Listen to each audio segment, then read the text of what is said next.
Hello friends, आपके अपने YouTube channel MIM news bulletin में आपका हार्दिक स्वागत है। कल हमने आपको बिहार STET पर चल रहे केस नंबर CWJC 12489/2021 के बारे में जानकारी दी थी।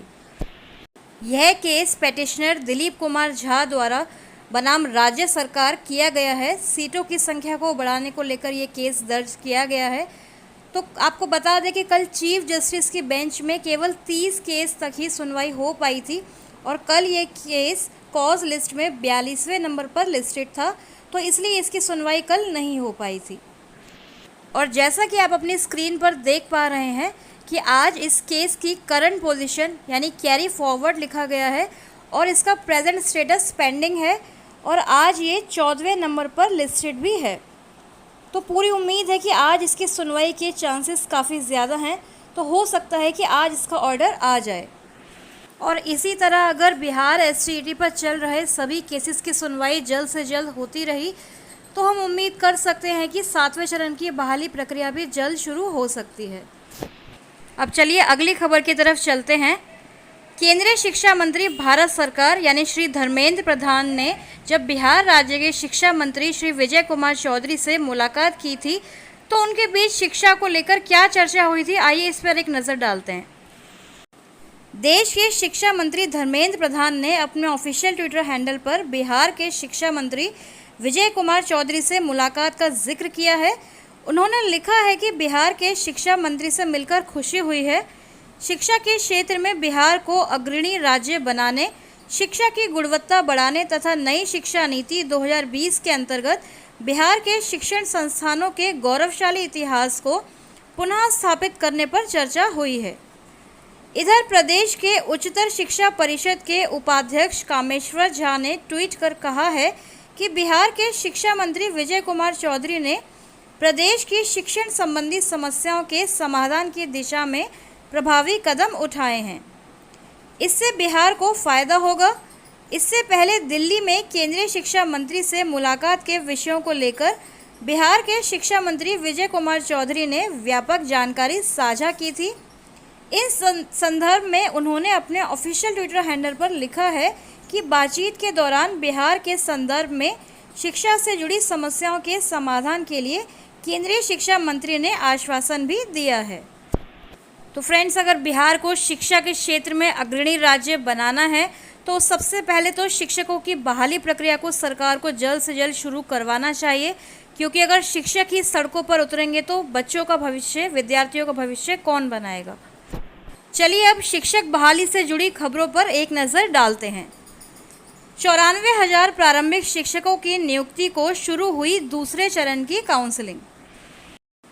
आपको ज्ञात होगा कि राज्य में तकरीबन 94,000 प्रारंभिक शिक्षकों की नियुक्ति के लिए सोमवार को दूसरे चरण की काउंसलिंग शुरू हुई है। दूसरे चरण में उन नियोजन इकाइयों के लिए काउंसलिंग शुरू हुई है जिन नियोजन इकाइयों में छूटे हुए दिव्यांग अभ्यर्थियों के आवेदन पड़े थे। इसके साथ ही पहले चरण के रद्द नियोजन इकाइयों के लिए भी यह काउंसलिंग शुरू हुई है। काउंसलिंग की मॉनिटरिंग राज्य स्तर पर गठित कंट्रोल रूम के साथ ही हर जिले में जिला स्तर पर गठित कंट्रोल रूम से भी की जा रही है। दूसरे चरण की काउंसलिंग 13 अगस्त तक होनी है। आपको बता दें कि पहले चरण में तकरीबन 70% नियोजन इकाइयों के लिए काउंसलिंग हो गई थी।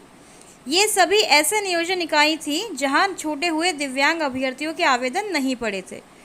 हालांकि इनमें तकरीबन 400 पंचायत नियोजन इकाइयों की काउंसलिंग स्थगित की गई थी।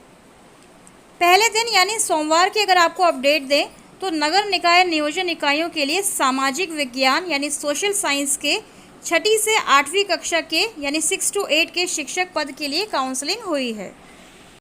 इसके लिए जिला मुख्यालयों में काउंसलिंग केंद्र बनाए गए थे और कल यानी 4 अगस्त को अब नगर निकाय नियोजन इकाइयों के लिए गणित विज्ञान एवं भाषा विषय के 6ठी से 8वीं कक्षा के शिक्षक पद के लिए जिला मुख्यालयों में ही काउंसलिंग कराई जाएगी। इसके अलावा आपको यह जानकारी भी दे दें कि पहली काउंसलिंग जब जुलाई में कराई गई थी तो शिक्षकों के 10,000 पद खाली रह गए थे। उसकी तुलना में दूसरे चरण की काउंसलिंग के पहले ही दिन सोमवार को शानदार परिणाम आए हैं।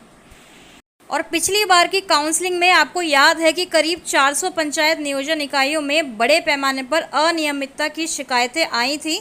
तो इससे सबक लेते हुए दूसरे चरण में चाक चौबंद व्यवस्था की गई है। राज्य मुख्यालय के साथ ही काउंसलिंग वाले सभी जिलों में कंट्रोल रूम बनाए गए हैं और यहां से पल पल की सूचनाएं नियोजन इकाइयों से प्राप्त की जा रही हैं। बिहार के सरकारी स्कूलों की अगर बात करें तो अगस्त के दूसरे सप्ताह में खुल सकते हैं स्कूल व शिक्षण संस्थान। आपको बता दें कि कोरोना संक्रमण की घटती रफ्तार को देखते हुए बिहार सरकार का शिक्षा महकमा उत्साहित है। मिली जानकारी के मुताबिक अगस्त माह के दूसरे सप्ताह में मध्य विद्यालय और हाई स्कूलों के साथ ही निजी शिक्षण संस्थानों का संचालन आरंभ किया जा सकता है। शिक्षा मंत्री विजय कुमार चौधरी ने पहले ही इसके संकेत दे दिए थे। बिहार के सरकारी स्कूलों से जुड़ी एक अन्य अपडेट आपको दे दें कि राज्य के सरकारी स्कूलों में IAS, IPS सहित श्रेणी 1 और श्रेणी 2 अधिकारियों के कितने बच्चे पढ़ते हैं, इसकी समीक्षा 4 अगस्त यानी कल की जाएगी। मुख्य सचिव वीडियो कॉन्फ्रेंसिंग के माध्यम से DM और SP के साथ इस मामले की समीक्षा करेंगे। इसके पहले 23 जुलाई को शिक्षा विभाग के अपर मुख्य सचिव श्री संजय कुमार ने 23 जुलाई को ही इसकी जानकारी देने के लिए सभी DM और SP को पत्र भेजा था। आपको याद होगा कि हाईकोर्ट ने 13 जुलाई को एक मामले की सुनवाई के दौरान राज्य में सरकारी शिक्षा व्यवस्था पर नाराजगी जताई थी। न्यायाधीश ने राज्य सरकार से यह बताने का आदेश दिया था कि कितने IAS, IPS और बड़े अधिकारियों के बच्चे सरकारी स्कूलों में पढ़ते हैं, इसकी जानकारी अतिशीघ्र दें। कोर्ट ने यह भी कहा था कि जब तक अधिकारियों के बच्चे सरकारी स्कूलों में नहीं पढ़ेंगे तब तक राज्य की शिक्षा व्यवस्था नहीं सुधरेगी। और फ्रेंड्स, 7वें चरण की शिक्षक बहाली की अगर बात करें तो अभी जैसा कि आप जानते हैं कि छठे चरण की नियोजन प्रक्रिया चल रही है और सरकार ये बार बार कह रही है कि छठा चरण पूरा होने के बाद ही वह 7वें चरण की बहाली को शुरू कर पाएंगे।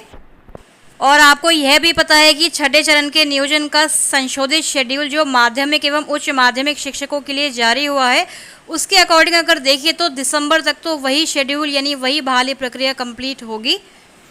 लेकिन सरकार अगर चाहे, अगर पॉजिटिव सोच रखे तो वह 7वें चरण की बहाली भी साथ साथ पैरेलली शुरू कर सकती है। और इसी बीच बिहार में पंचायत चुनाव भी आगामी महीनों में शुरू होने वाले हैं, तो देखना होगा कि पंचायत चुनाव का बहाली पर, शिक्षक बहाली पर क्या असर पड़ता है। तो फ्रेंड्स, अभी तक की लेटेस्ट अपडेट्स हमने आपको दे दी। इसी तरह शिक्षक नियोजन एवं बिहार STAT से जुड़ी खबरों को सबसे पहले पाने के लिए हमारे चैनल को सब्सक्राइब करें एवं बेल आइकन दबाना ना भूलें।